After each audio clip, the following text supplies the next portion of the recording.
My name is Morgan. This is Lena. And we're going to kind of facilitate the session this afternoon. So we're glad you're here. Thank you. Thank you for thanking me. He's in the home stretch, y'all. I apologize. He's in the home stretch like, yes. I'm a teacher. Oh, welcome. Absolutely.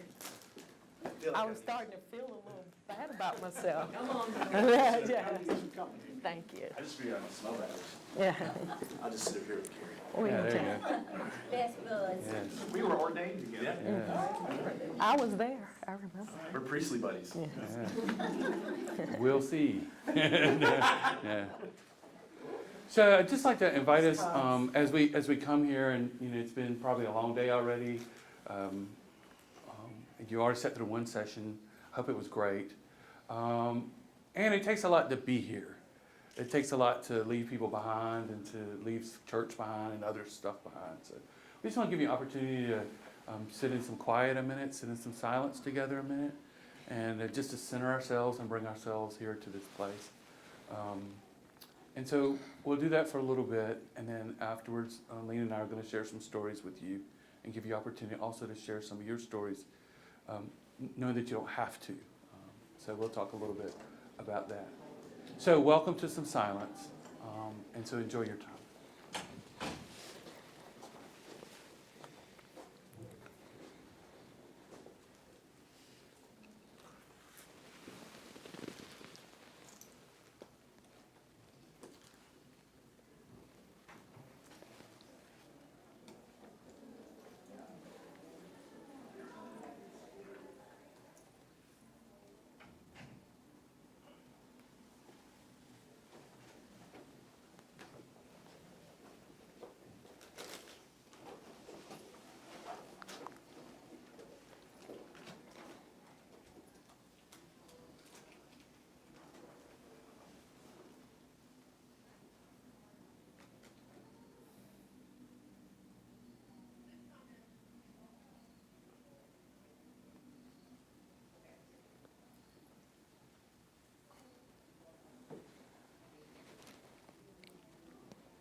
Thank you.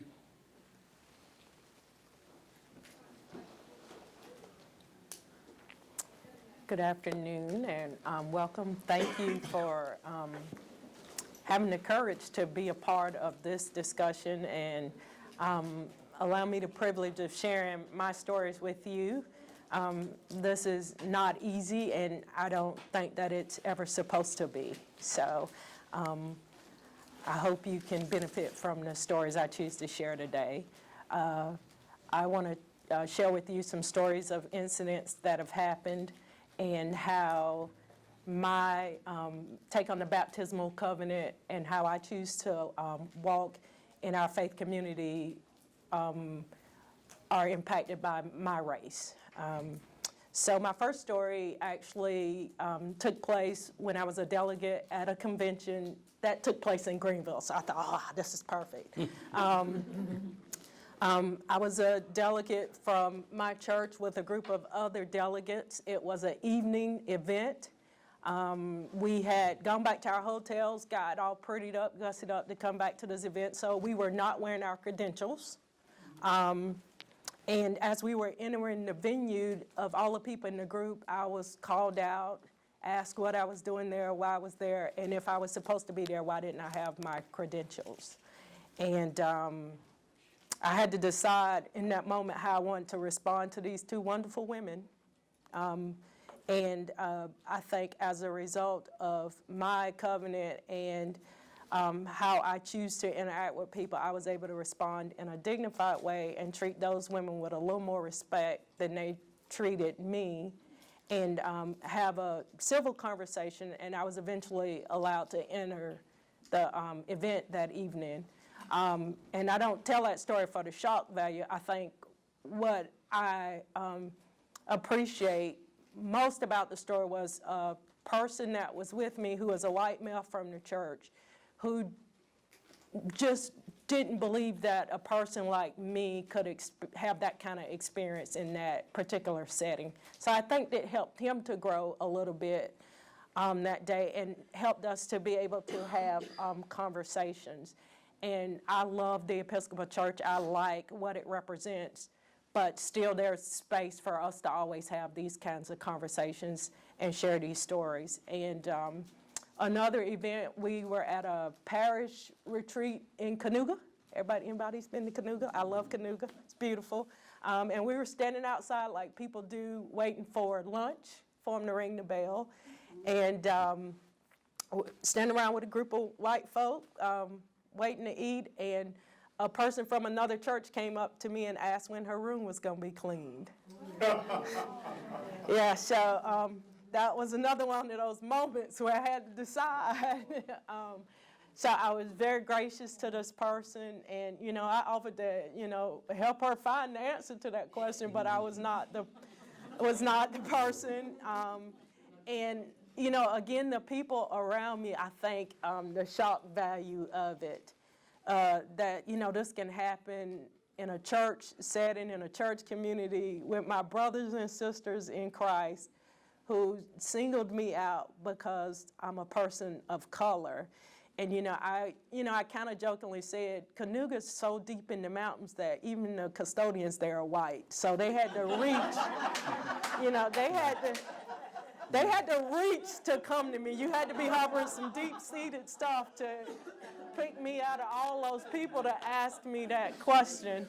I mean, yeah, so, I kind of, try to find the levity in it, and I'm grateful that, I'm equipped with the tools through my baptismal covenant, especially with God's help, to be able to have those kind of encounters and grow from it and help my peers and fellow parishioners grow with me as well. And I think it's good for them to see things like that happen to a person like me, because I think for some of my friends, they tend to think it only can happen to other black people, but not Lena.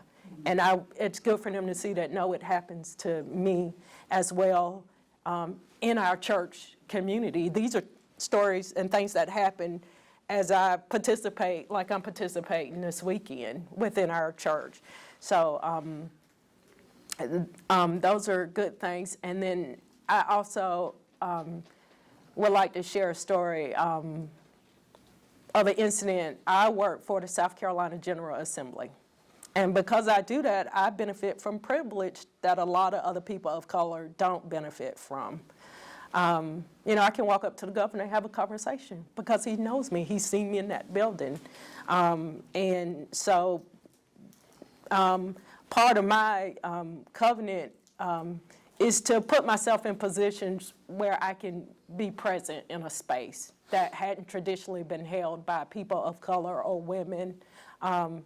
So because I work at the State House, I go in and out of those buildings on that campus all the time, and we do have to wear ID. And I had one particular security guard who decided it would be funny to stop me every time I entered the State House, which really hinders my ability to do my job. So the first time it's funny. The second time, not so much. The third time, even less. My patience is getting tested. And so I decided to bring it to the attention of some people. And he and I were able to have a sit down in a room. And he said, well, I thought we were friends. And I was like, no, we're not friends. You're in a position of authority. We're in an era of Black Lives Matter and hands up, don't shoot. So as an officer of the law, he's a uniformed officer with a gun. When you tell me to stop, I don't have a choice not to. And I'm supposed to be here. So you're interfering with my ability to work. And because of the privilege that I do benefit from there, one of the questions I was asked was, do you want to have him fired?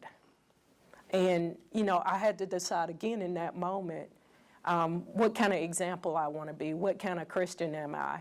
And so my answer was no, I didn't want to have him fired. The educator in me thought this is a teaching moment. He can benefit from this.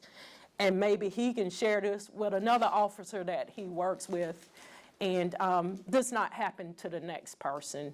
And so those are some of the kinds of ways that as I navigate life inside the church community and outside the church community, my race is a factor.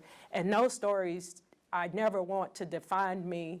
I want other people to benefit from them. And I think within the church community, it's been very beneficial because the people who are around me that only see the Lena with the degrees and wearing the suits don't see the Lena that's out in the street that people don't know when I'm in my jogging pants and a T-shirt, or, you know, when I'm at Canuga in shorts and a T-shirt trying to enjoy a parish weekend.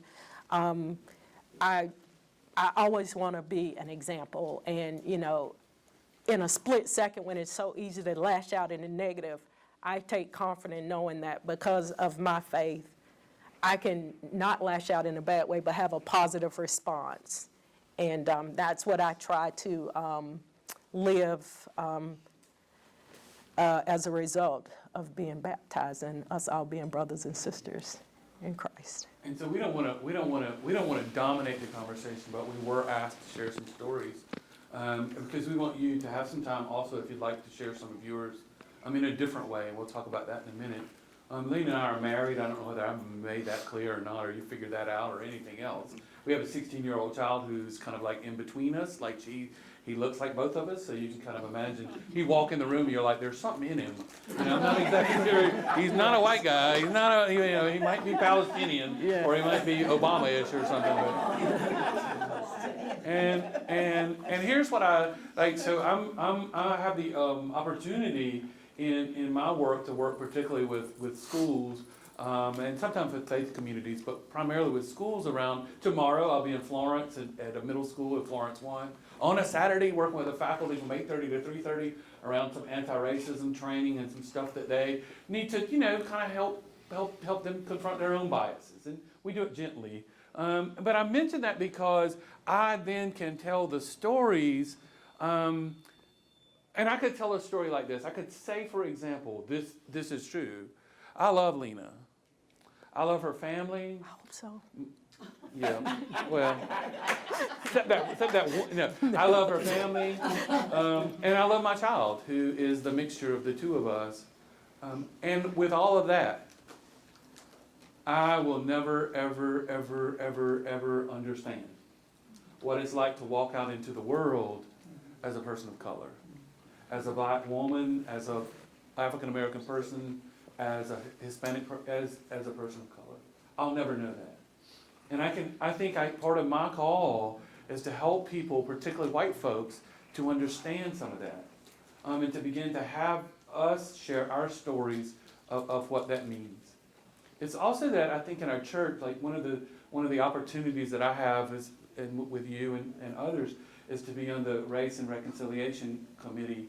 We're kind of redesigning it, reforming it some, and one of the things that I think happens to us, and I just want to share this opinion with you, but like even in this thing of ours this afternoon, right? It says race and reconciliation, and I think so many times, maybe because we're people of faith, maybe I don't know why, but we like to, I don't know about. Well, I think we like to study. Like, let's have a Sunday school class and let's talk about race and let's read White Fragility, or let's go on a pilgrimage, or let's talk about, and the history's bad, it's horrible, and we know it's horrible, and then we maybe get to the point where we start saying, well, in our church, and the Episcopal Church has had a role in that racist society over the past 400 years, and our churches still are complicit in some of those ways. So some of us finally get, and probably you in this room, because that's why you're here, we get to that point, and then I think what happens is then we want to skip to reconciliation.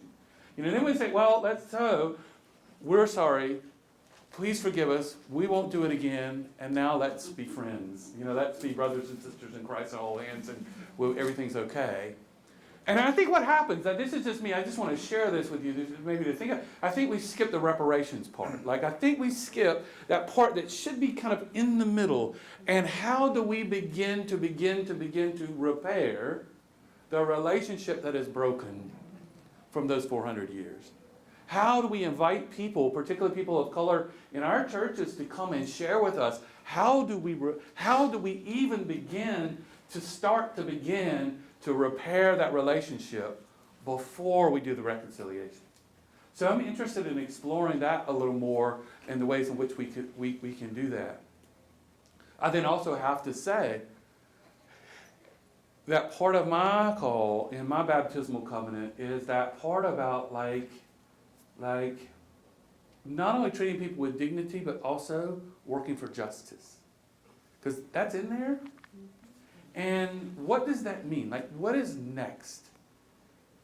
I can say, for example, even me, right? Even this guy who calls himself progressive, open-minded, white guy, can say, a couple years ago, my child decided he was in the 8th grade, decided he wanted to play, of all things, lacrosse. Which, I know nothing about. And he, with 2 other kids, needed to be shipped from the middle school to the high school every day to play lacrosse. So I picked him up in my car, and one was a white guy that was as white as me, blonde haired. Another kid was an African American kid, and then there was my child who's kind of in between. And I take them every day, pick them up, I love all of them. I had just bought a brand new laptop, a little small laptop that I had in my trunk. Well, the kids put the lacrosse stuff in the trunk, right? And I took the white kid home and let him out. He went in my trunk to get his stick and his stuff and went on in the house. Took the black kid home. He was going in my trunk, and I noticed that what I thought real quickly was, I hope he didn't get my laptop. Right? He closed the trunk and went on, and then we went home, and I think from that story, I think about this. I think about, and with all I've got, and with all I know, and with all I've experienced, I, just like so many of us in this room, still have that little thing in us that we've been conditioned and it's learned, and it's that lizard brain thing that we have to begin. I think, here's what I call it. We have to begin to catch ourselves. I couldn't help thinking it because that thing just popped into my head. Then I had to say, "Oh, you did that thing? Oh, why did you do that? Why did you say that? Think about him that way," and kind of fix it for myself. That's the institutional part within me that is racist in so many different ways. Even being married to her and her family. It is also, and I'm going to shut up, I promise you. But it is also then to take that privilege, because look at me, right? I go out into the world as a middle-aged white guy who is heterosexual, Christian, able-bodied, and well-fed, and that's what people see from me. And so what I've learned from my baptismal covenant is that and what I need. So that's the privilege thing, right? We've learned about that stuff over the years. Like I have advantages that other people don't have, and I'm not preaching to you, but kind of. But what do I do with it? How do I use it for good? Is my call. How do I use it for good? So it's not only in the work that I try to do with school people in particular, but it's also that for some of us, we have to find ways to fight for justice. And I'm proud to serve, and my church is proud to serve with Deacon Dederick, who is our co-president. I don't mean to bring you out, but I'm thankful for your service, and Dorian and others who are part of, in Columbia, an organization that has over 36 congregations. Jewish folks, Christians, all kind of people. Like we met Monday at Reed Chapel AME Church in Greenview, in Columbia. And just the diversity of the people there who are fighting for justice, who are calling out our public officials in front of 1,700 people in our Nehemiah Action and saying, we need to do something about the housing crisis in Columbia. We need to do something about our educational system that is huge disparities in the ways in which black kids and white kids are being disciplined. We need to do things about the fact that there are police officers who are putting mentally ill people in jail.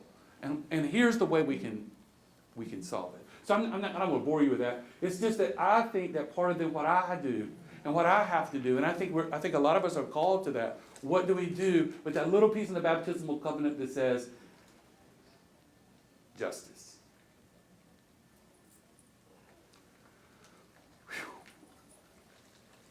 Amen. Amen. All right. Kayla would be proud. Yes, thank you. Oh, thank you. Just tell her. To share the film. Now, so we'd like for you to give you an opportunity to share some stories, if you want to. Here's one thing that we believe, is that this work is invitational. It has to be invitational. It's not share or die. So if you're like, oh my God, that's what I'd be. My palms would be sweating, and I'd try to get out that door.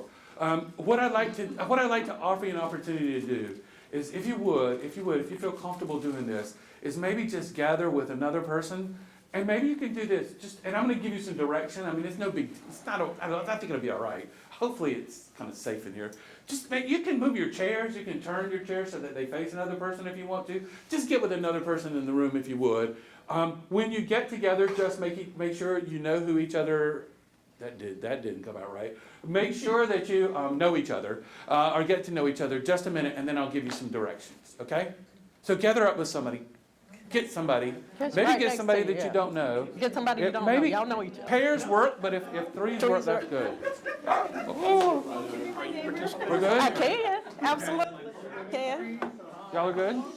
Y'all are good? No. St. Andrews. Eichelberger. Why do I know that name? What else? Did I have a teacher? I think I had a teacher that was. Are you from South Carolina? I'm filling space here.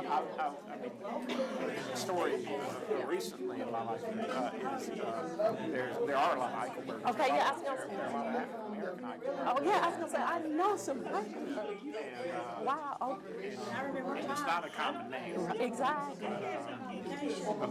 But there's in my daughter's upper class in middle school, there's a African-American Eichelberger. Wow. The school would meet the teacher, and the teacher, I guess, didn't know the other questions. So it was uncomfortable moment because we are related. We're named both, but not in a happy way. Right. Exactly. Yeah. And I met somebody else recently down I think I was in the West Coast. Somebody working there. Are the spellings all the same? Okay. Yeah. I was like, I think I went to school with her. I was like. So there was Eichelberger in Lawrence County. So I want to stop you just a second, just about 30 seconds. Because you think you know what you're doing and you don't know. And I'm a teacher and I come from a secondary school background, so I can yell. No, it's okay, I'm sorry. But, so here's what I like to just invite you to do. And again, it's not a share or die event, so if you don't want to tell a story or you don't have one, that's fine. Maybe you'll just be present with the other person as they do. Our kind of question is around the possibility of maybe, and our markers kind of died on us. But so I'm going to read it to you, but maybe it is this, like, how do you live, or how would you like to live into your baptism around the issues of race/racial reconciliation? How would you like to live your life around that issue? Because part of what we're doing today is our baptismal covenant with the lens of race and racial reconciliation. Now, here's the other part, is that we really believe that one way in which we can begin to address some of the issues that we have is by listening to other people. And is by genuinely listening to other people. So I want to just give you a little direction with that. What we'd ask you to do first is just to simply let somebody start. Let them just tell whatever they want to tell. You sit with them, don't say anything, don't ask any questions. Don't do like we do a lot of times in our culture and put ourselves in the story. Like, oh, that happened to me. And when that happened to me, right? Or, I bet that made you mad, didn't it? Because that's, kind of lead me to what you want me to feel. And maybe do this, right? So just think about it. Also kind of maybe ease up on the social cues. Because what we like to do sometimes is sit with people and like, yes, so yes, and we smile, we encourage, you know. And for me working with public, yeah, well. And it's not easy, but for me, like working with public school teachers, sometimes I have to help remind us, right, that this does not mean the child knows. Right? This is a social skill that the child has been taught to know that if I do this, teacher won't call on me. Right? And if I do it while I'm smiling, then I'll get at least a C, in the class, And so it doesn't mean that we know. We don't really understand. So maybe you'll just try that. So here's the thing. Just let somebody go. Just sit with them, listen to them. When they finish, simply say thank you. And allow the other person an opportunity to tell their story if they'd like. I'll keep time for us. We'll do this for about 10 minutes or so. So that's like 5 minutes apiece, and some of you are in groups of 3s, and so you might have to figure that out. I'll keep time for us so you don't have to worry about it. Enjoy your listening. I said, okay, so my mom okay, I'm close up, I can walk, and she says, heads up. I'll finish that story. Okay. And I was doing just to go back. I'm still working on the language change with regard to enslaved persons. Because it's sometimes hard to formulate the words right when you say like when I said that there was Eichelberger. Or at least joined it. I don't know how exactly an Eichelberger enslaved others. I mean, how exactly does that make sense? I do. Yeah, I'm trying to, I try to find those social cues. No, but I do, and I'm one of those people, nowadays, I like the language, I'm not offended by that. It doesn't bother me. You don't have to say, for me personally, African American versus black, because I get what you're saying, yeah. The reason behind that language shift, it's just... Yeah, I mean, just like us personally here in this conversation, but if you were out in front of a group, then my expectation would be different for you, especially since you got the call on versus us having this conversation here together. Well, what I was going to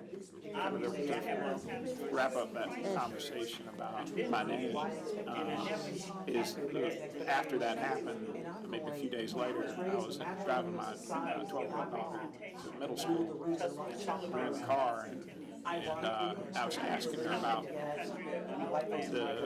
young man, and I can't remember his first name right now, in a class, young man.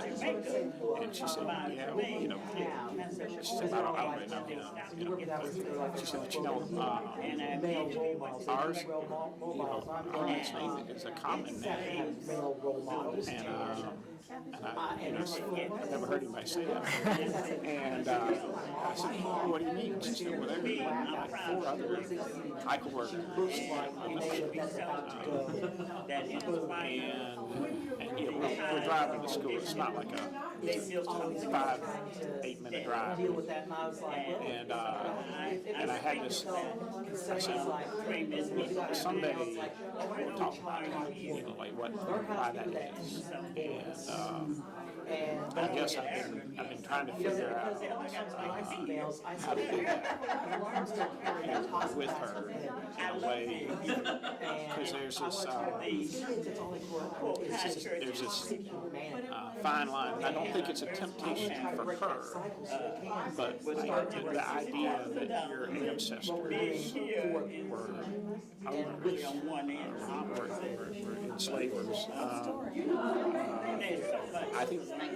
I know that whenever I was a kid, and I first heard that, and maybe I was a teenager, that I thought that meant that my ancestors were important, and that they were rich, and they were powerful.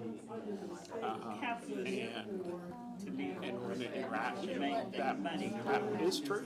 They have 100 people enslaved,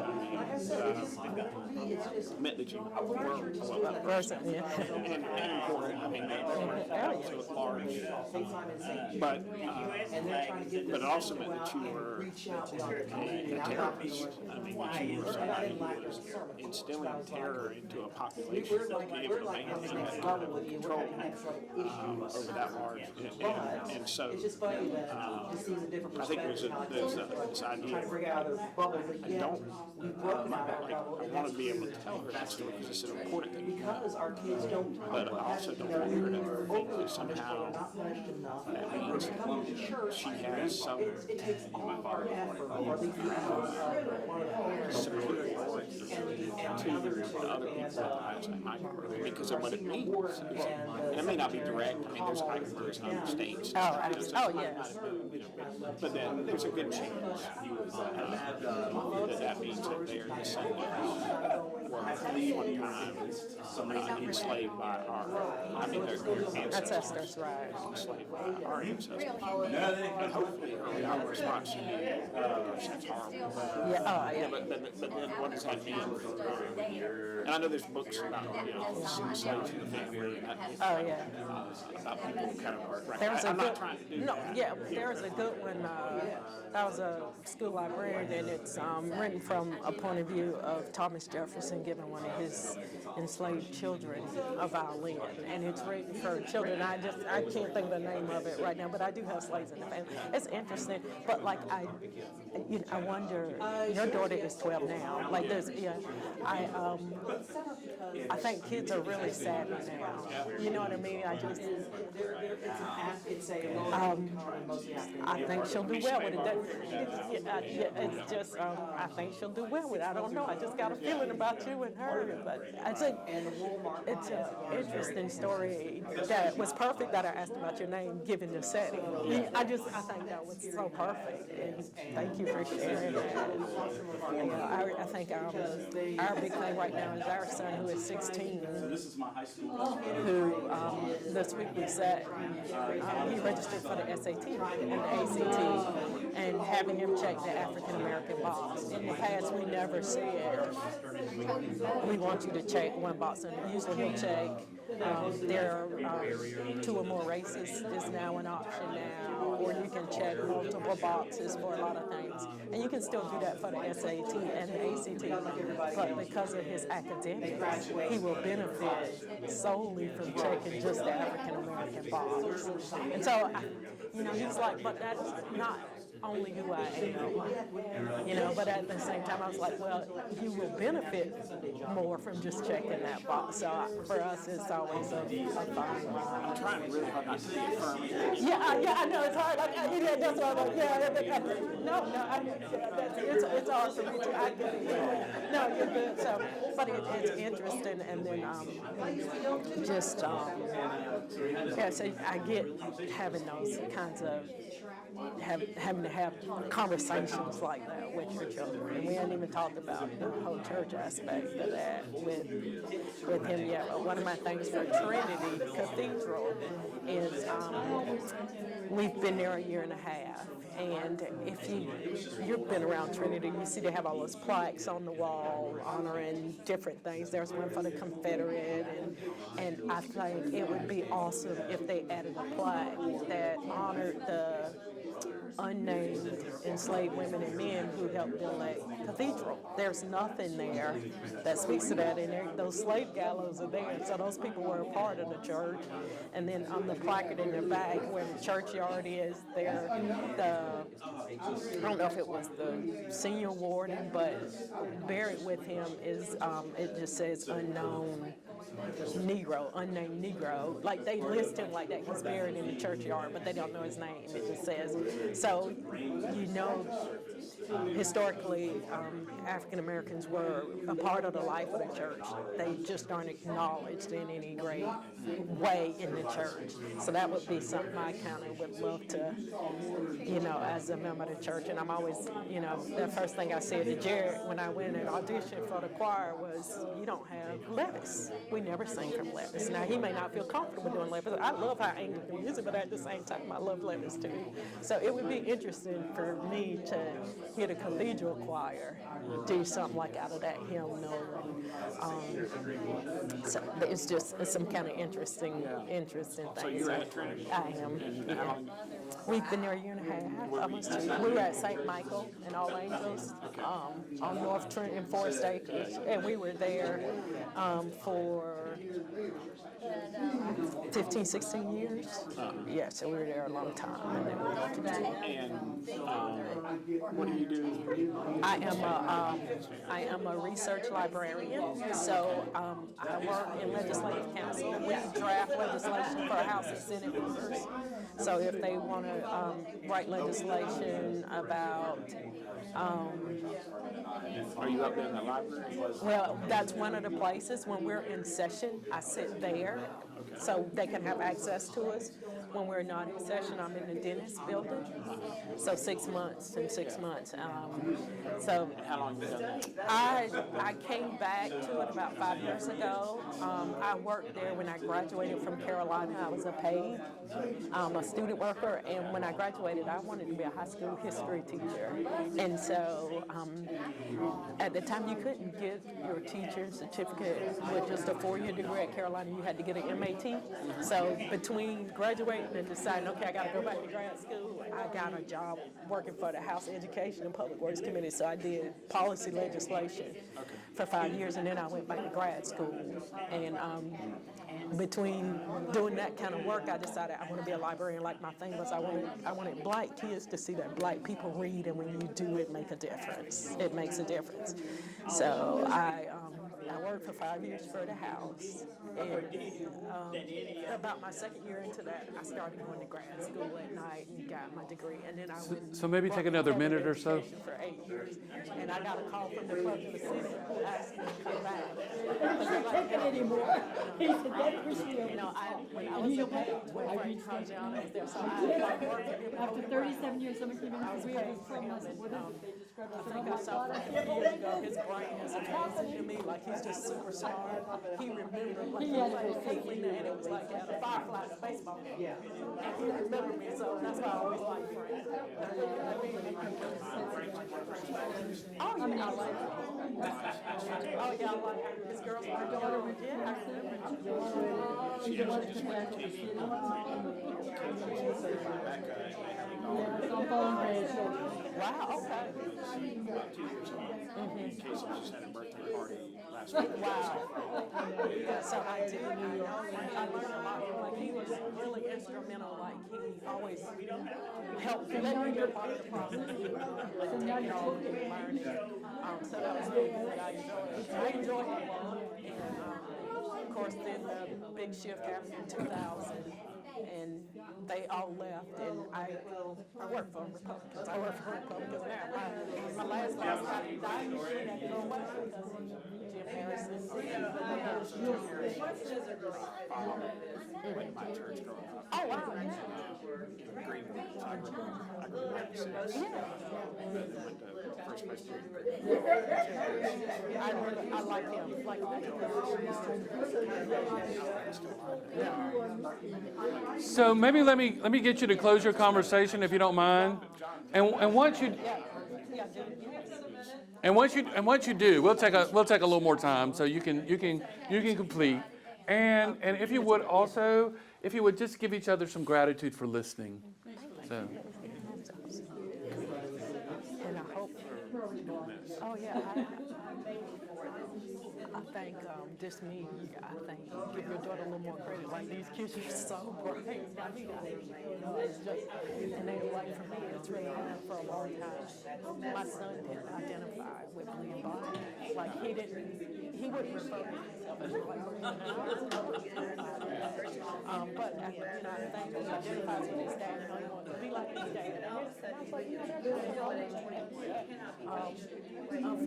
I was like, the world's gonna remind us soon. But we just have to equip them with the things so when that happens, and so the church for us has been really important, and that's kind of how we came to the Episcopal Church because of our son. Like when we start talking about a family, it was important for me to have a good place for him to grow up, and the reason was the thing, tradition, scripture, and the reason why we really appealed to him at the time.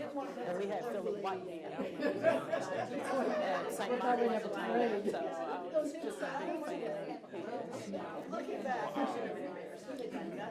And I like doing it.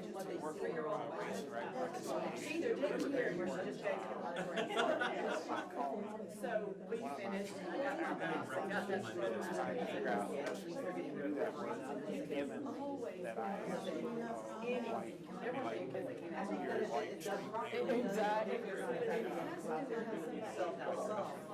And trying to give some examples Because I feel like so much of the time, what I want to do is to try to figure out how to enable other voices. Mine's voice is heard. I mean, and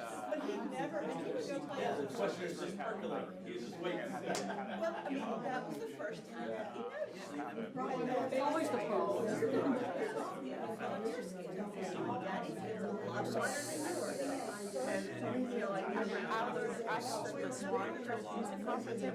So thank you. Here's what we'd like to do. You're welcome to stay wherever you are if you want to. You're welcome to move back or what have you. We'd just like to kind of take a minute as a whole group to kind of debrief a little bit. In schoolwork, when we want to sound really smart, we say we're going to synthesize. We're going to synthesize. So we're going to synthesize. Yeah. And so what I'd like to do is just ask you some kind of just some open questions. Don't feel like you have to share a story or share your, maybe especially you don't necessarily want to share the other person's story. But it is, for example, I help teachers like the teachers I work with tomorrow to know that when my child walks through your classroom door, I want you to see his color. I want you to notice that there's something about him that's different than other kids. And I want you to get to know him and get to know how he's different so that we get around that kind of myth of colorblindness. That no, it's not that we treat each other the same. We do notice. We notice that Lena's stories are not mine. They're going to be different because of what she looks like. And that's where we are, and I think that sharing those stories and listening to one another and giving one another space is important. And so let me just ask you this. How was the just listening? Yeah, somebody, yeah. That's why I sat by this group, because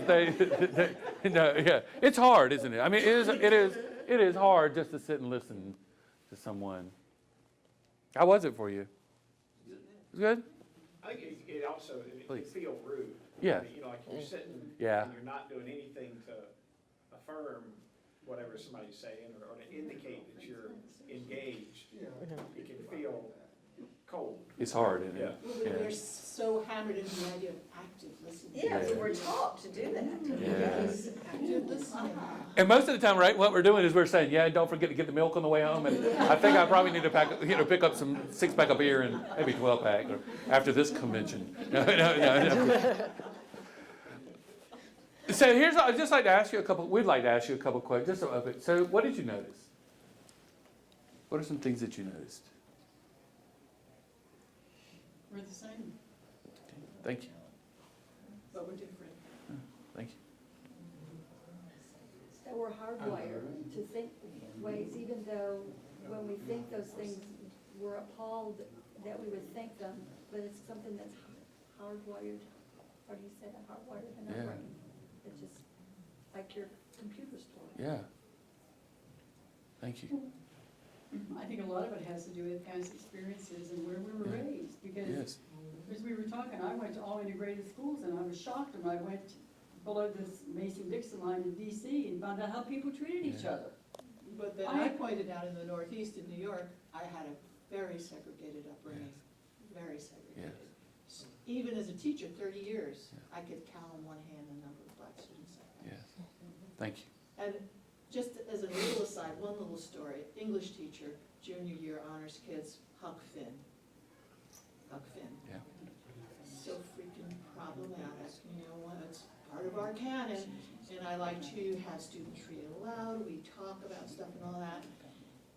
And at one point I looked at the two African kids, they were not even, well, they were African American, but lately from Africa, and I just said, close your book. I said, we can't do this anymore. I don't care how revered Twain is. I can't do this anymore. And they're like, yeah. It was awful. It was brutal. Thank you. Things that surprised you?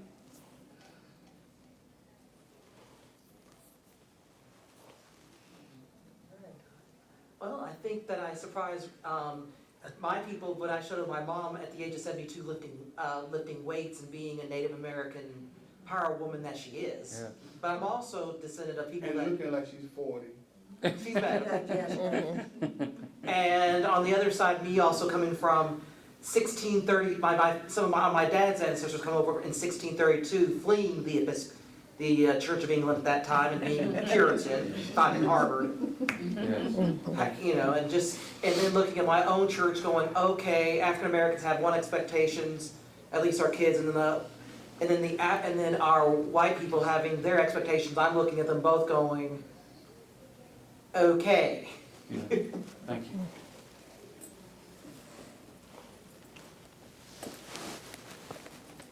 Were there things that made you uncomfortable or that weren't uncomfortable in your discussion?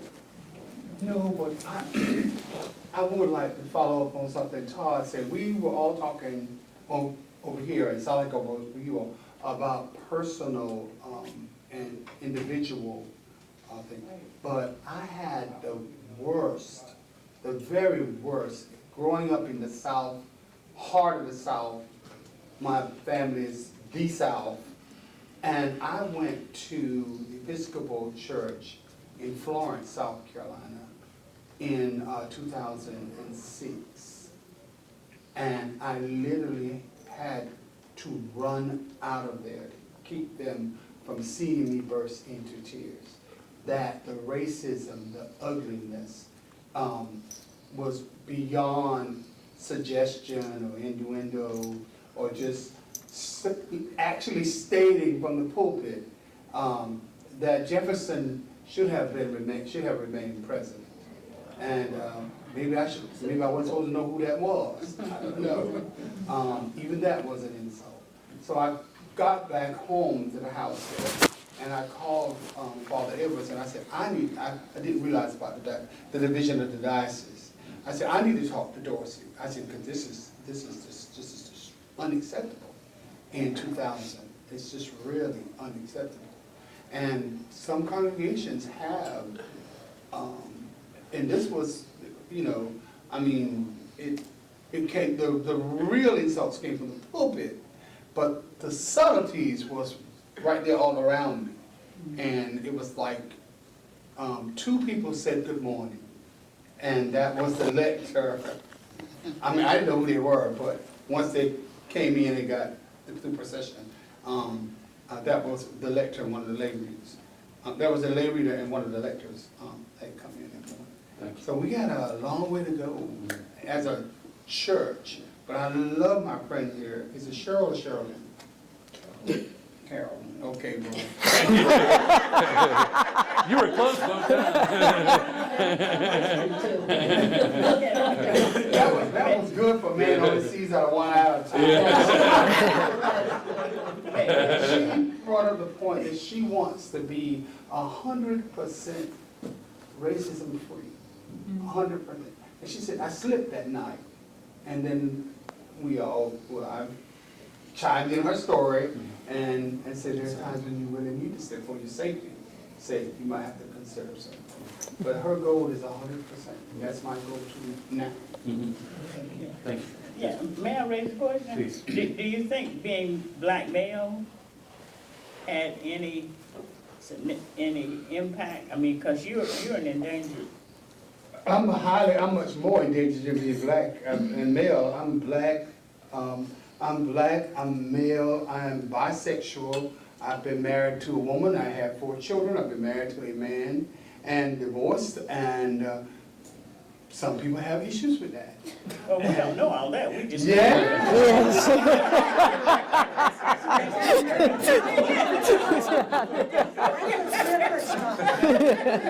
sexuality issue is what I'm talking about. We don't know all that, I'm just saying you your know, presence. when I had a same-sex partner, we went to a church and we were not even offered the peace. And I called my mother and I told my mother, I said, I cannot believe the God-fearing, good Episcopal people. You ever heard of the story Slaves in the Family by Edward Ball? Yes. That's my family. Okay, so we've always had good relations with the Episcopal Church over all these years. And so I called my mom and I said, I can't believe the good Episcopalians won't receive me and Michael. And she said, every congregation has a personality, son. Keep looking till you find one that fits. Yes. And we did it. And we were at Church of the Cross. But yeah, the race was a major thing that time. And then I was clad in some very nice cowboy boots. I didn't look traditional, black person. I had my cowboy boots and my jeans, my flannel shirt, and I was ready for church. Sure. There you go. Look at this. There you go. Thank you. I would just like to say, it's interesting to listen to all of you, because I grew up in segregated South Carolina. I went to a segregated college, and I was telling the people here that I began to work with white people after I graduated. So all of you are probably could be a child of mine, really. And we bonded as friends because we both worked and lived. They lived in the North and I worked in the North for 30 years. So I did not work in South Carolina. I worked in New Jersey for 30 years. But that too was interesting.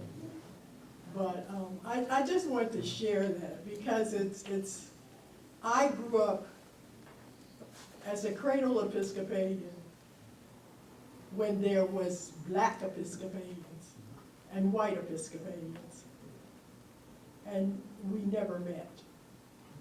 We had our own camp, our own encampments, our own canons, our own church that had a main office in New York. So it's interesting to be here and I enjoyed it. Thank you. Yeah, thank you.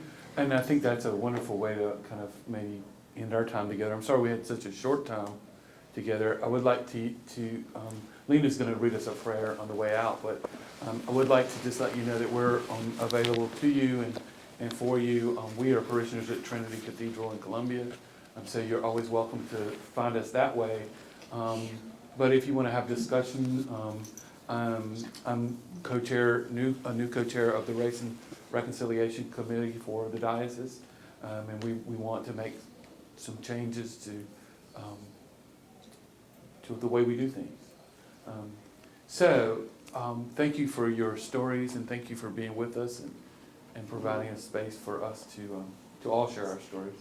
I think that's on Brueggemann's book, Prayers for a Privileged People.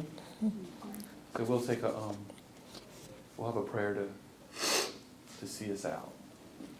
Rosa Parks. Rosa is dead, but not forgotten. Rosa is dead, but remembered.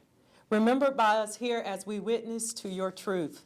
Remembered by those who have sat too long at the back of the bus and now have moved forward a couple of rows but still have no free ride.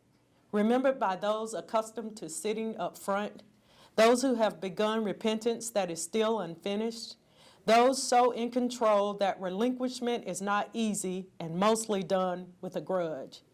Rosa is dead, but remembered, to be retold after and long among us, retold because the tale we tell of her is an item in our large story of freedom, of justice, of resurrection, of transformation, and finally, not too soon, forgiveness.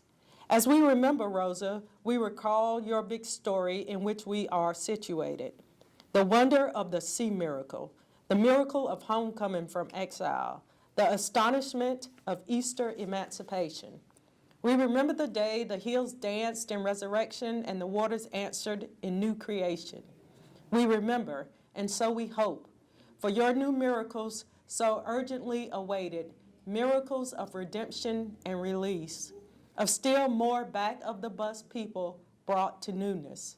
We give thanks for Rosa and Martin and Nelson and Desmond and all those who have trusted your goodness. Let us walk in Rosa's parade, which is a segment of your Easter parade. In remembering and in hoping, open us to your new world that is coming soon, even now. Amen. Amen. Peace be with you. Go ahead.